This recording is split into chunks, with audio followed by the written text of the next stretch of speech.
திருப்பதி போற எல்லோரும் இதை கவனத்தில் வைத்துக் கொள்ளுங்கள். நீங்க எந்த நட்சத்திரமாக இருந்தாலும் சரி, பெருமாள் உங்களுக்கு அள்ளி அள்ளி கொடுக்க வேண்டுமெனில் ஒரு கைப்பிடி உப்பு எடுத்துங்க.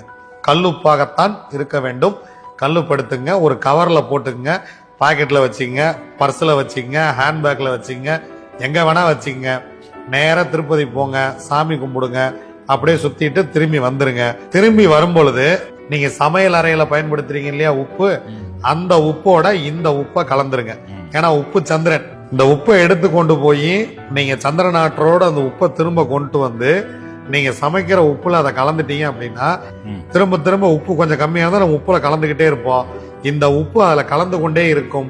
அதை சாப்பிட சாப்பிட உங்களுக்கு வாழ்க்கை வளமாகி கொண்டே இருக்கும். எந்த நட்சத்திரத்தில் பிறந்தவர்கள் வேண்டுமானாலும் திருப்பதி செல்லலாம். உப்போட போயிட்டு வாங்க. போயிட்டு வந்து கஷ்டம்னா என்னை கூப்பிடுங்க, எனக்கு போன் பண்ணுங்க. வடபழனி ஆபீஸ் வாங்க. கஷ்டம்னா அதுக்கு நான்